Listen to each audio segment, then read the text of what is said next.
Hola a todos y bienvenidos a nuestro canal. Hoy vamos a sumergirnos en un periodo de la historia que cambió el mundo para siempre, el Tercer Reich.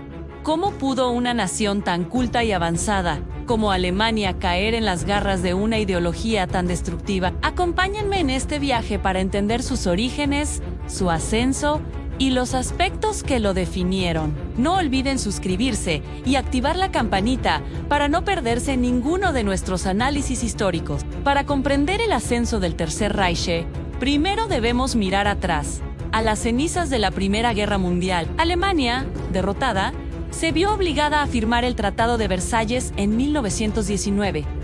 En este tratado no fue solo un acuerdo de paz. Para muchos alemanes, fue una humillación nacional. Imponía reparaciones de guerra astronómicas, la pérdida de territorios clave como Alsacia y Lorena, y la famosa cláusula de culpabilidad de guerra que responsabilizaba únicamente a Alemania por el conflicto. Este sentimiento de injusticia y resentimiento se convirtió en un terreno fértil para el descontento. En este caldo de cultivo surgió la República de Weimar, el primer intento de Alemania por establecer una democracia parlamentaria. Sin embargo, desde su nacimiento, la República fue frágil. Se enfrentó a la hiperinflación a principios de los años 20, que destruyó los ahorros de la clase media, y a la inestabilidad política constante, con gobiernos que subían y caían rápidamente. La gente anhelaba orden y estabilidad, y muchos asociaban la democracia con la debilidad y la humillación nacional. En medio de este caos, un pequeño partido político comenzó a ganar notoriedad en Múnich,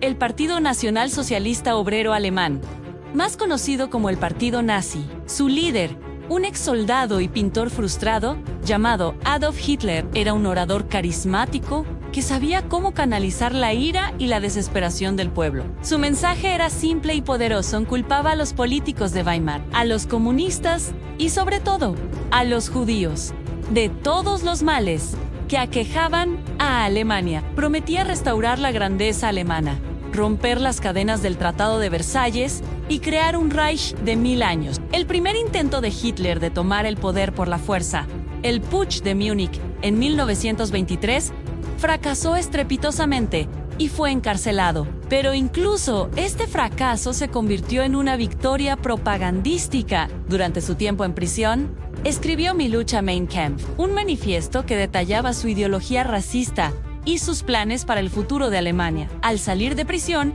cambió de estrategia. En lugar de la fuerza, buscaría el poder a través de las urnas, explotando las debilidades del sistema democrático. La oportunidad de oro para los nazis llegó con la Gran Depresión de 1929. El colapso económico mundial golpeó a Alemania con una fuerza brutal. El desempleo se disparó, la pobreza se extendió y el miedo al futuro se apoderó de la nación. La gente estaba desesperada por encontrar soluciones, y los partidos tradicionales parecían no tener respuesta. En este clima de desesperación, el mensaje radical de Hitler resonó más que nunca. Prometía trabajo, pan y, lo más importante, un futuro glorioso. En las elecciones de principios de los años 30, el apoyo al partido nazi creció exponencialmente. Pasaron de ser un grupo marginal a convertirse en el partido más votado del Reichstag, el Parlamento alemán. Las élites conservadoras, industriales y militares, aunque desconfiaban de la retórica radical de Hitler, pensaron que podían controlarlo. Creían que, una vez en el poder, se moderaría y podrían usarlo para aplastar a la izquierda, especialmente a los comunistas. Fue un error de cálculo fatal. El 30 de enero de 1933, el presidente Paul von Hindenburg, presionado por estos círculos de poder, nombró a Adolf Hitler canciller de Alemania. Este fue el momento clave. El Tercer Reich había nacido no a través de un golpe de Estado, sino a través de los mecanismos de la propia democracia que despreciaba. Una vez en el poder, Hitler no perdió el tiempo en consolidar su dictadura. Apenas un mes después, el incendio del Reichstag, el edificio del Parlamento, fue el pretexto perfecto. Culpando a los comunistas, Hitler convenció al presidente Hindenburg de firmar el decreto del incendio del Reichstag, que suspendía las libertades civiles básicas como la libertad de expresión, de prensa y de reunión. Fue en esencia el fin de la democracia en Alemania. Poco después, se aprobó la ley habilitante, que otorgaba a Hitler el poder de gobernar por decreto, sin necesidad del Parlamento.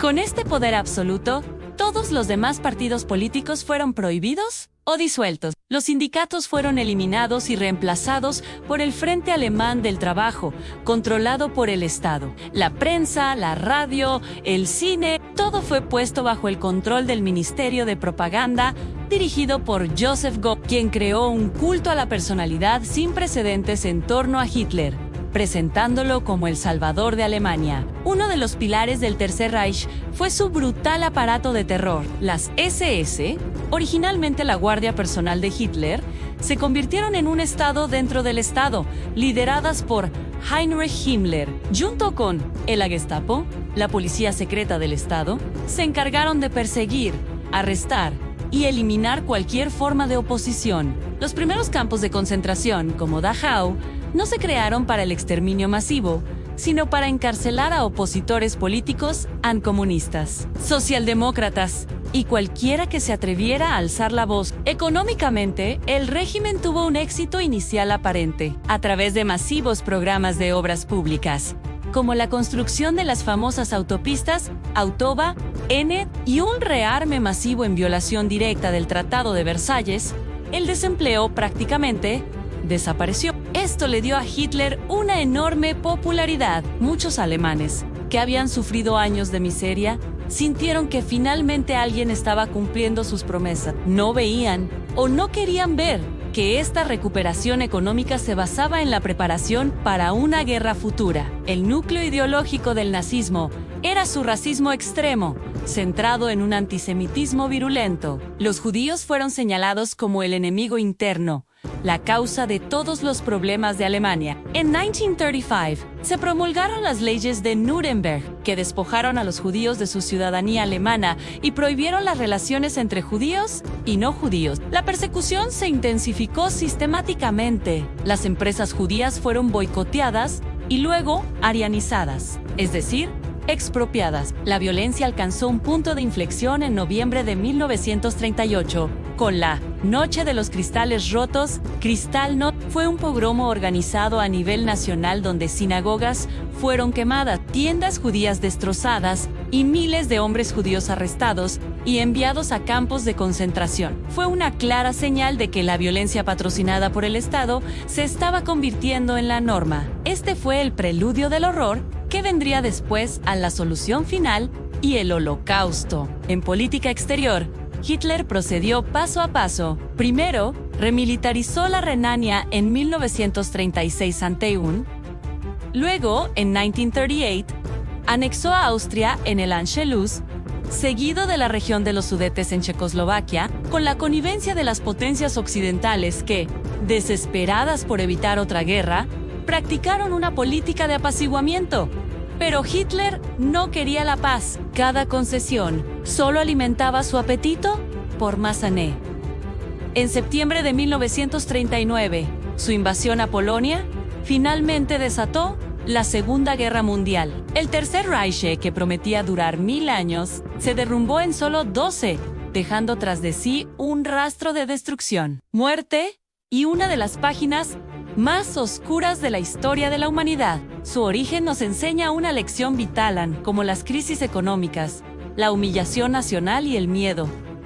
Pueden ser manipulados por líderes carismáticos con promesas simples y enemigos claros, y como la democracia, si no se defiende con firmeza, puede ser desmantelada desde dentro. Espero que este análisis les haya resultado útil para comprender este complejo y trágico periodo. La historia está llena de advertencias y es nuestro deber escucharlas. ¿Qué aspecto del Tercer Reich les parece más impactante? Déjenme sus opiniones en los comentarios. Muchas gracias por acompañarme hasta el final. Si les gustó el video, no olviden darle a me gusta, compartirlo y, por supuesto, suscribirse para más contenido histórico. Nos vemos en el próximo video.